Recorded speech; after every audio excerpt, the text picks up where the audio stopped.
The old house stood silent. Agnes alone sat by the phone. It rang. A chill shot down her spine. This late? Hello?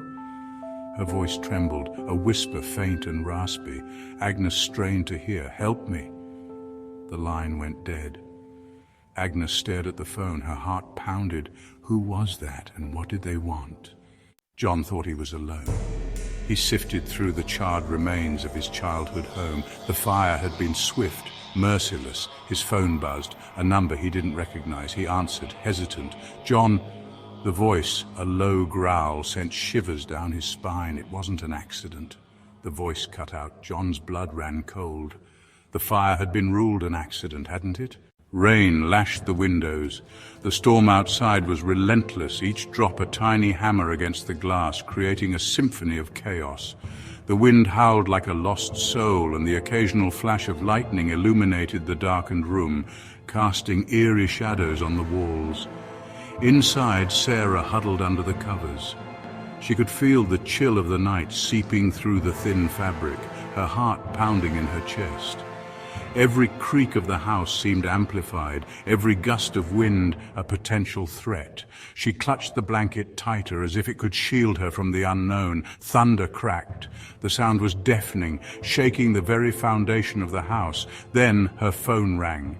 The sudden noise made her jump, her breath catching in her throat. The screen glowed ominously in the darkness, an unexpected beacon in the storm. Who would call at this hour? She glanced at the clock. 12:01 a.m. The digital numbers seemed to mock her, each second stretching into an eternity. Her mind raced with possibilities, none of them comforting. Was it an emergency, a prank, or something far more sinister? Dread coiled in her stomach. It was a feeling she couldn't shake, a gnawing sense of foreboding that had settled deep within her. She hesitated, her finger hovering over the answer button. Every instinct screamed at her to ignore it, to let it ring out, but curiosity and fear compelled her to pick up. Sarah. A voice, choked with static, whispered her name. It was barely audible, yet unmistakable. The sound sent a shiver down her spine, her blood running cold. She strained to hear, pressing the phone closer to her ear, hoping for clarity. Don't trust him. The line went dead. The silence that followed was deafening, a stark contrast to the storm raging outside. She stared at the phone, her mind reeling. Who was the voice warning her about, and why? Sarah lay frozen. The voice, she knew that voice. It was familiar, hauntingly so. Memories flooded back, fragments of conversations and moments long past. But it couldn't be, could it? The voice belonged to someone she thought she'd never hear from again, someone who had vanished from her life without a trace. But it couldn't be, could it? Her mind raced, trying to piece together the puzzle. The storm outside seemed to grow louder, as if echoing her inner turmoil. She needed answers, but where would she find them? And more importantly, was she ready to face the truth, no matter how terrifying it might be? These stories, whispers in the dark, send shivers down our spines. They speak to a primal fear, the unknown lurking just beyond our perception. The phone, a tool of connection, becomes a conduit to the other side, a chilling reminder that some things are best left undisturbed. Is it grief, playing tricks on the mind, or something more sinister? The phenomenon of receiving phone calls from the deceased has puzzled many. These calls often come at the most unexpected times, leaving the recipients in a state of shock and disbelief. The eerie feeling of hearing a voice from beyond the grave can be both terrifying and comforting, depending on the nature of the relationship with the deceased. These calls, often from lost loved ones, defy explanation. They can occur on old, unused phones, or even on modern devices. The voice on the other end is usually familiar, yet there's something off about it. It's as if the person is speaking from a distant, echoing void. Some believe these calls are a form of communication from the afterlife, a way for the dead to reach out to the living and convey a final message or unfinished business. A simple hello can feel like a punch to the gut. The initial shock of hearing a deceased loved one's voice can be overwhelming. Many report feeling a cold chill run down their spine, their heart racing, and their hands trembling. The conversation, if it can be called that, is often brief and cryptic. The voice may say something mundane or deeply personal, but it always leaves a lasting impact. A voice so familiar, yet so utterly wrong. It's not just the words that are unsettling, but the tone and cadence. It's as if the voice is struggling to break through a barrier, distorted and otherworldly. Some describe it as hearing a recording played backward or through a static-filled radio. The experience can be disorienting, leaving the listener questioning their sanity. These calls leave us with more questions than answers. Are they a manifestation of our grief and longing, or is there a supernatural explanation? Some believe that these calls are a form of electronic voice phenomenon, EVP, where spirits use electronic devices to communicate. Others think it's a psychological phenomenon, a way for our minds to cope with loss and unresolved emotions. Are the dead trying to reach us? The idea that our loved ones can contact us from beyond the grave is both comforting and terrifying. It suggests that death is not the end, that there is a way to bridge the gap between the living and the dead. But it also raises questions about the nature of the afterlife and what it means to truly move on. Or are we simply clinging to echoes of the past?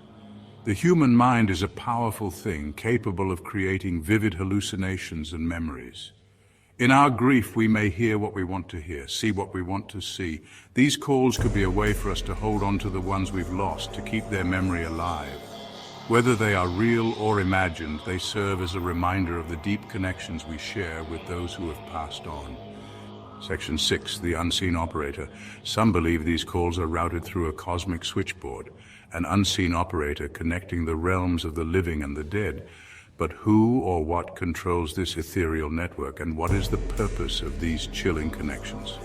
The answers, like the calls themselves, remain shrouded in mystery. Section 7. The phone line, a conduit. Could it be that phone lines, with their intricate webs of copper and fiber optics, act as conduits for something more? Perhaps they pick up on residual energy, echoes of past conversations, or even stray transmissions from beyond the veil. Whatever the explanation, one thing is certain: these calls leave an indelible mark on those who receive them. Section 8. The unexplained calls. These stories, while unsettling, are not unique. They have been reported across different towns, cities, and even countries. The phenomenon of unexplained calls has a long history, dating back to the early days of telecommunication. People from all walks of life have experienced the unnerving sensation of receiving a call from an unknown number, often at odd hours of the night. Countless individuals report receiving unexplained calls.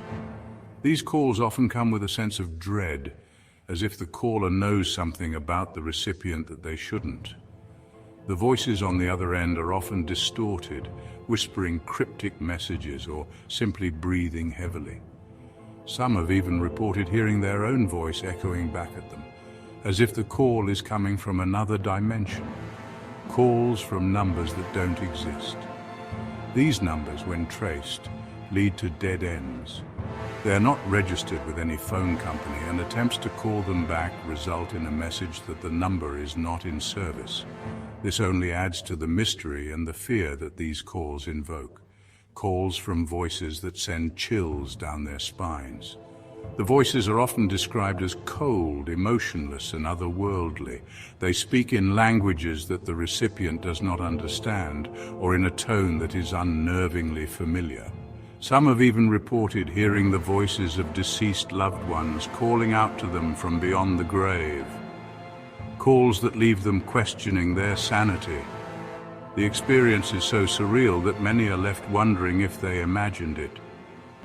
They check their call logs, only to find no record of the call. They ask friends and family if they heard anything, but no one else did. The isolation and fear that these calls create can be overwhelming. While skeptics may dismiss these experiences as hoaxes or hallucinations, the consistency of the report suggests otherwise. The details of the calls are often strikingly similar, regardless of the location or the background of the recipient. This has led some to believe that there is a deeper, more sinister force at work. Those who have received such calls know the truth. They know the terror of a voice from beyond the grave. They know the feeling of being watched, of being targeted by something that they cannot see or understand.